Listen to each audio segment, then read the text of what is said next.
Pedro Sánchez est devenu ces derniers mois l'homme qui dit non. No a la guerra.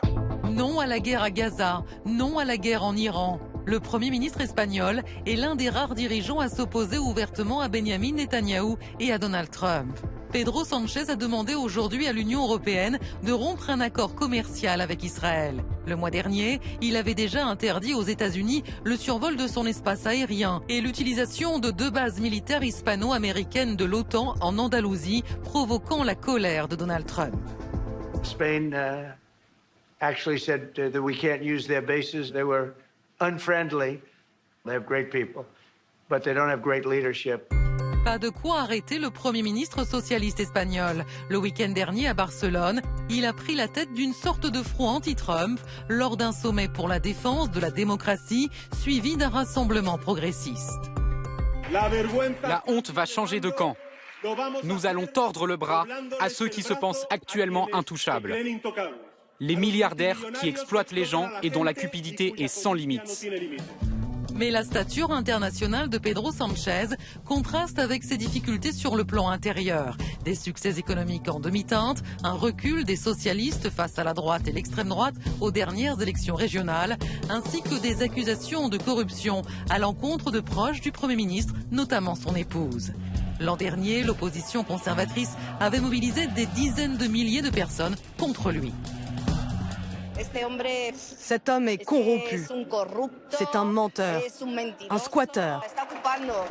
Alors, après 8 ans au pouvoir, Pedro Sánchez est-il fragilisé? Ou sort-il renforcé de son bras de fer avec le président américain? Est-il devenu le meilleur rempart contre Donald Trump? Bienvenue à tous les trois, merci de nous avoir rejoints sur ce plateau. À mes côtés, Juan José Dorado. Bonsoir Juan José, correspondant espagnol à Paris. Vous collaborez notamment avec le groupe de presse, La Región. Buenas tardes. Sí, buenas tardes. Selon vous, Juan José Dorado, Pedro Sánchez est l'opposant à Donald Trump le plus en vue en Europe, en tout cas sur le plan médiatique, dites-vous. Mais d'autres dirigeants européens s'opposent plus discrètement et parfois avec davantage d'efficacité. On y reviendra. À vos côtés, Mathieu Petithomme, bonsoir. Bienvenue à vous. Politologue à l'Université de Franche-Comté, spécialiste de l'Espagne. Vous êtes l'auteur de Ville rebelle, municipalisme et pouvoir local en Espagne, paru aux éditions Le Croquant. Et selon vous, Pedro Sánchez surfe sur l'impopularité de la guerre au sein de la société espagnole, mais il y a aujourd'hui, dites-vous, une usure du pouvoir. Ça fait 8 ans qu'il est au pouvoir. Il y a un désir d'alternance en Espagne, comme on a pu le voir lors des derniers scrutins régionaux. Et à vos côtés, Pascale Johannin, bonsoir. Bienvenue. Bonsoir. Vous êtes directrice générale de la Fondation Robert Schuman, spécialiste des questions européennes. Selon vous, dans une scène internationale bousculée, Pedro Sánchez, dites-vous, tente de trouver une place de leader de la gauche progressiste face au mouvement de la droite radicale. Et il y a en effet une place vacante à prendre. Tout de suite, pour ouvrir le débat, Valérie, vous avez une déclaration qui est la déclaration du jour. Oui, absolument, Renaud. Un gouvernement qui viole le droit international ne peut être un partenaire de l'Union européenne. Ce sont les mots de Pedro Sánchez pour décrire Israël. C'était dimanche à Madrid lors d'un discours consacré à la position de l'Espagne sur le conflit israélo-palestinien.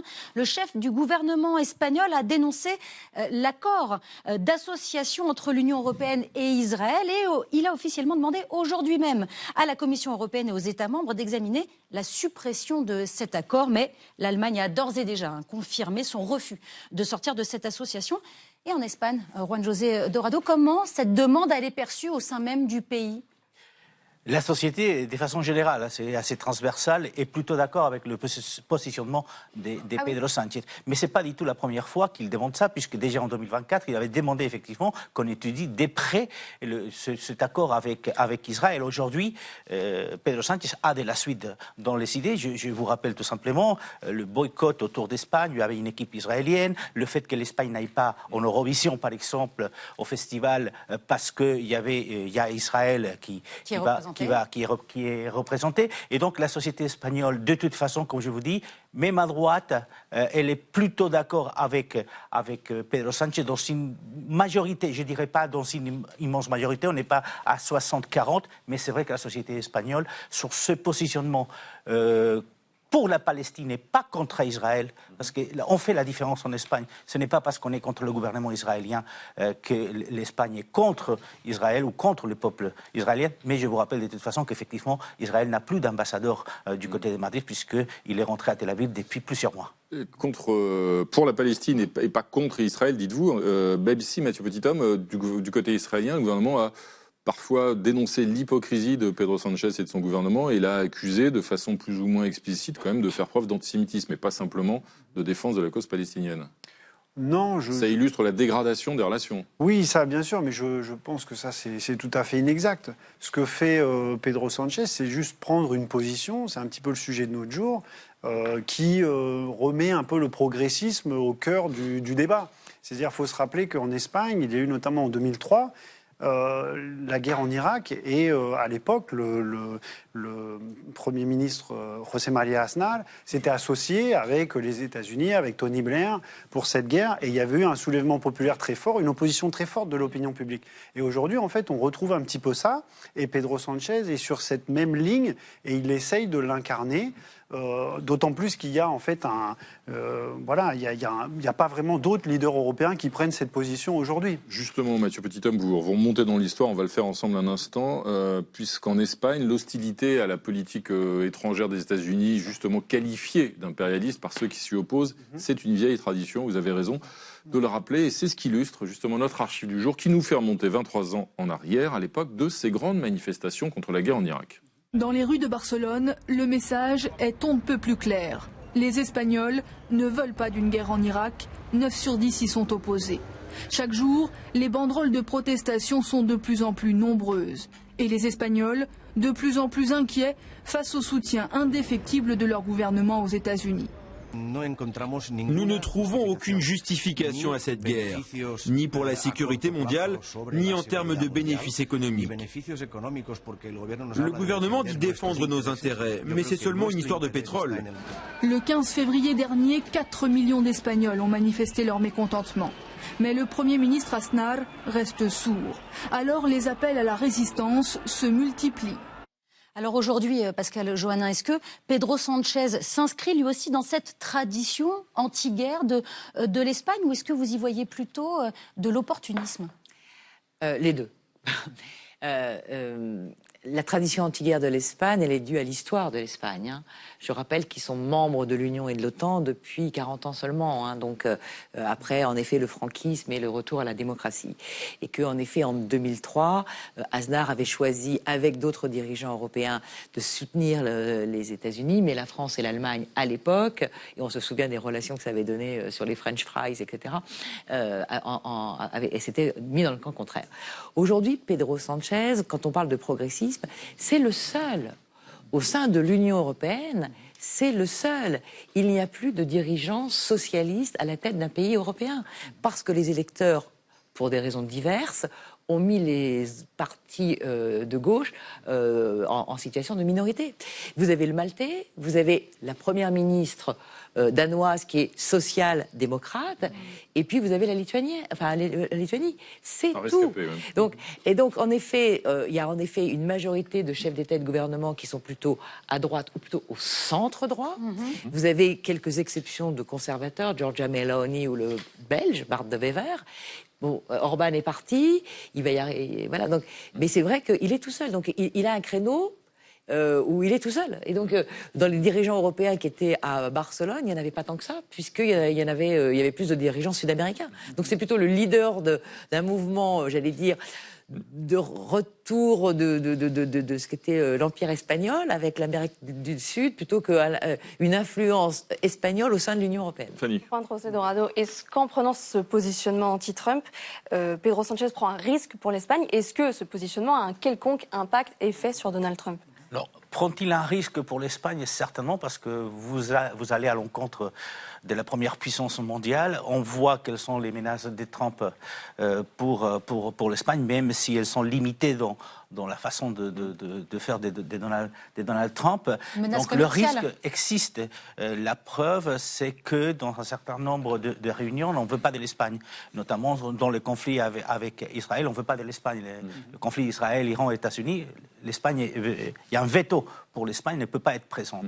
Donc le risque existe, peut-être existera économiquement un peu plus tard, on verra. Mais au niveau international, est-ce qu'il a un poids diplomatique sur la scène internationale? Est-ce que les prises de position de Pedro Sanchez contre Donald Trump peuvent avoir un effet quelconque? Pour l'instant, on ne le voit pas bien. Est-ce que Donald Trump tient compte des prises de position de Pedro Sanchez? Certainement pas aujourd'hui, parce qu'effectivement, il est le leader peut-être de ce mouvement anti-Trump, mais le poids de l'Espagne au Proche-Orient, Moyen-Orient est pratiquement nul. La France a plus de poids que l'Espagne. Le seul poids de l'Espagne, c'est peut-être auprès des Latino-Américains, mais on voit aujourd'hui que la plupart des pays latino-américains vont virer vers la droite et pas vers la gauche, puisqu'il n'y avait effectivement que 3 leaders, 3 chefs de gouvernement latino-américains qui étaient de gauche à cette réunion de Barcelone. Ça plaît à son électorat, ses positions, mais ça ne change rien à l'international. Moi, je dirais qu'il y a 2 facteurs. Il y a un facteur interne et international. Le facteur interne, il ne faut pas oublier qu'en Espagne, comme aussi en France, il y a l'existence d'une gauche radicale aussi. Et cette gauche radicale, elle a été très forte dans les années 2015. Pablo Iglesias, avec Podemos, avait fait quasiment jusqu'à 20% des suffrages il y a 10 ans. Et en fait, il a aspiré tout cet électorat. Donc il y a aussi le fait qu'il s'est réaffirmé comme un leader d'une gauche, mais d'une gauche, centre-gauche, mais qui aussi gouverne avec la gauche radicale, il ne faut pas l'oublier. Donc il y a cette configuration-là. Et puis au niveau international, là où ça a un impact, c'est qu'il se place comme un leader mondial de l'international socialiste. C'est ça qu'il faut voir. Parce que comme ça a été dit, c'est qu'au niveau européen, il est l'un des rares sociodémocrates aujourd'hui survivants à défendre le socialisme et des valeurs de gauche, le pacifisme, etc. Mais aussi au niveau international. Regardez, si vous prenez sur l'ensemble des continents, en Asie, en Asie, en Afrique, dans les années 70-80, il y avait un mouvement panafricain de gauche, etc. Aujourd'hui, on le voit assez peu. Et donc, où est la gauche mondiale? La gauche mondiale, elle est en Europe, mais très affaiblie. Et elle est en Amérique latine. Et là, on a des vrais leaders. On a parlé de Lula, on pourrait parler de Claudia Sheinbaum, la présidente du Mexique, qui est quand même... le Mexique, c'est un grand pays aujourd'hui. Et donc, en s'associant avec ces pays qui, par ailleurs, sont proches linguistiquement et historiquement de l'Espagne, eh bien, voilà, il essaie de faire une diplomatie socialiste internationale. Alors, vous parliez de l'Asie. Pascal Joannin, Pedro Sanchez s'est rendu en Chine pas plus tard que la semaine dernière. Est-ce que pour vous c'est un simple voyage diplomatique habituel pour un chef d'État ou c'est peut-être aussi la recherche d'un contrepoids du côté asiatique? Alors moi, j'aimerais, si vous voulez, il est allé en Chine la semaine dernière, mais quelques semaines auparavant, il y avait le chancelier allemand. Et donc, je ne vois pas très bien la force de l'Europe face à la Chine si on y va chacun de son côté pour défendre ses petits intérêts. Et que dans un pays qui veut être la puissance mondiale, hein, elle le dit en 2049 pour le 100e anniversaire de la RPC, on aurait tout intérêt à y aller en délégation plutôt de force. Parce que là, Xi Jinping y voit les uns et les autres. Voilà. Donc ça ne renforce pas l'Europe. Or, l'Europe, elle est dans un monde bousculé, elle est chahutée par les États-Unis en ce moment et son président. Et l'anti-Trumpisme, il ne se focalise pas que par Pedro Sanchez. Quand vous regardez ce qui se passe avec le Premier ministre britannique et le français qui font la coalition des volontaires sur l'Ukraine, qui font un certain nombre de choses sur les droits normaux, etc. On voit bien qu'il y a en effet une autre alternative. Lui, il joue trop en solo, Pedro Sanchez, si je me souviens. Il joue en solo, mais parce que je pense que pourtant le travailliste, Keir Starmer, il est travailliste, il vient de la gauche quand même. Donc on voit mal en effet l'avenir de cette positionnement très à gauche, alors qu'il n'y a pas vraiment de gauche. Et si on veut avoir une force de l'Union anti-Trump ou protéger les intérêts de l'Union face aux États-Unis ou à la Chine, il faut y aller plutôt ensemble que chacun de son côté et faire son petit marché qui peut alors en effet après politiquement, intérieurement rapporter 2-3 trucs. Mais au niveau européen, il faut y aller ensemble parce que là c'est la vraie. Et en plus en matière commerciale, c'est là que l'Europe a un poids. Vous évoquiez la dimension commerciale et puis sur le plan justement, il y a un élément dont se félicite, dont se targue Pedro Sanchez, c'est son bilan en matière économique, c'est la bonne santé de l'économie espagnole. Absolument, 2,8% de croissance l'année dernière, un déficit à 2,5% du PIB, c'est moins que l'Allemagne. Et pourtant, l'Espagne n'a pas voté de budget depuis 3 ans. Elle reconduit cette année celui de 2023, c'est la 3e fois d'affilée qu'elle le fait. En cause, l'absence de majorité de Pedro Sanchez au Congrès des députés. Il faudrait au Parti socialiste et son allié Sumar 176 sièges pour être majoritaires. Ils n'en ont que 147 et n'ont pas réussi à convaincre les autres députés. Alors comment expliquer cette bonne forme de l'économie espagnole sans vote d'un nouveau budget ?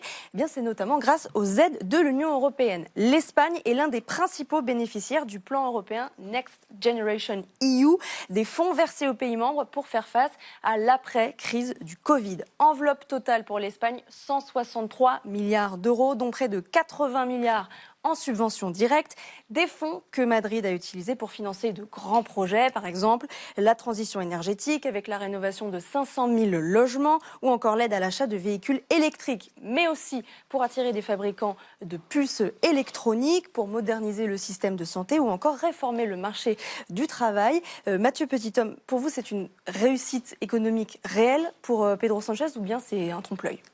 Alors oui, c'est une réussite réelle, mais il y a quand même des faiblesses structurelles au modèle économique espagnol. Donc si on compare avec les autres pays européens, en effet, il y a une croissance indéniable. Les années de la crise économique sont très loin derrière. Il y a un marché du travail qui est quand même assez dynamique. Mais l'Espagne a des faiblesses structurelles que sont notamment la dépendance au tourisme, des emplois assez précaires et assez peu payés, et un marché du travail, notamment dans tous les services, l'hôtellerie, les services, qui est très saisonnier. Donc il y a une problématique de bas salaire, etc. Mais au-delà de ça, voilà, on a un pays aussi qui va bien et qui peut être gouverné sans budget, pas simplement grâce à l'Union européenne. Il y a aussi d'autres facteurs, notamment le fédéralisme, qui fait qu'en Espagne, par exemple, la santé et l'éducation sont gérées au niveau local. Donc en fait, il n'y a pas besoin de budget national. En fait, ça se fait localement et ça aide aussi pas mal. Juan-José Dorado, on vient de l'entendre, l'économie se porte plutôt bien et pourtant on n'a pas l'impression que ça ruisselle, pour utiliser un terme qu'on connaît bien ici en France, sur Pedro Sánchez, en tout cas sur sa popularité. Dans les derniers sondages, 35% seulement des Espagnols ont une opinion favorable contre 61% qui ont une opinion défavorable du chef du gouvernement espagnol. Et puis dans les 3 dernières élections régionales, eh bien, c'est le PP, le Parti populaire, donc la droite, qui est toujours devant le Parti socialiste que représente Pedro Sánchez. Comment vous l'expliquez ? En fait, il ne gagne pas une élection depuis 2023. Même les législatifs, il les a perdus puisqu'il a été deuxième derrière le Parti populaire. Après, c'est le système politique espagnol qui fait qu'on peut gouverner en coalition et donc gouverner même si on n'a pas gagné les élections. Il est impopulaire et il perd, quoi, en gros, les élections. Voilà. Donc il n'a pas gagné effectivement des élections. Et tous les sondages laissent penser que les prochaines élections, c'est dans quelques semaines, au mois de mai en Andalousie, ils vont encore les perdre. Donc qu'est-ce qui se passe ? C'est que tout simplement, aujourd'hui, c'est pour ça qu'il tient aussi, c'est qu'il sait qu'il ne peut pas aller aux élections parce qu'il sera obligé de quitter le gouvernement. Alors, sa politique économique est une réalité. C'est vrai qu'aujourd'hui, il y a 22 millions de personnes qui cotisent à la sécurité sociale. C'est le plus haut chiffre depuis la démocratie en Espagne. Mais la réalité, c'est aussi qu'on a du mal à se loger en Espagne, qu'effectivement, on a des très bas salaires. Et puis, il y a une dégradation de la vie politique qui est profonde avec des coalitions, des gouvernements qui laissent à désirer pour beaucoup d'Espagnols, que ce soit avec les indépendantistes, nationalistes basques ou nationalistes catalans. Et ça, il le paye aujourd'hui, effectivement, dans tous les sondages. Pascal Johannin, il y a aussi dans la politique menée par Pedro Sánchez, il y a eu des vagues de régularisation assez massives de sans-papiers. Quels ont été les effets politiques et électoraux de ces décisions-là, de ces choix-là ? Est-ce que ça a notamment, selon vous, contribué à faire monter l'extrême droite ? On sait que le parti Vox progresse. Alors, sur les questions migratoires, l'extrême droite ou les partis de droite radicale sont vent debout contre la moindre régularisation d'un seul sans-papier. Alors, imaginez 500 000 en Espagne, mais il fait la même politique que Madame Meloni. Madame Meloni, c'est tous les deux, la démographie est ainsi qu'en Espagne, en Italie, il n'y a pas suffisamment de ressources à l'intérieur, la population vieillit, notamment en Italie, et on a besoin, pour l'économie, de faire venir des gens pour pouvoir faire tourner l'économie. Donc c'est pas une immigration, j'allais dire choisie, c'est plutôt une immigration de travail. Dans la particularité de l'Espagne, c'est plutôt une immigration qui vient massivement d'Amérique latine, c'est-à-dire des gens qui parlent déjà espagnol. Il fallait être là depuis un certain temps, donc il y avait un certain nombre de conditions pour qu'en effet ils soient adaptables facilement. C'est pas des étrangers qui parlent pas la langue, pas la même culture, etc. Et donc On a besoin... Alors, je sais bien que ça fait des cris d'orfraie chez certains, mais si on arrêtait du jour au lendemain toute immigration, il y aurait en effet un problème de faire fonctionner l'économie dans certains pays où, en effet, il n'y a pas assez de ressources en propre pour faire tourner la machine économique. Et Mathieu Petithomme, l'autre épine dans le pied de Pedro Sanchez, ce sont les affaires de corruption. Sa femme, son frère, des anciens collègues, on va dire, les ministres des Transports et autres. Tout ça, ça lui nuit concrètement, là ? Alors oui, évidemment, quand il y a des affaires... Sa femme est mise en examen, elle est inculpée pour corruption. Oui, mais en fait, il y a un vrai débat.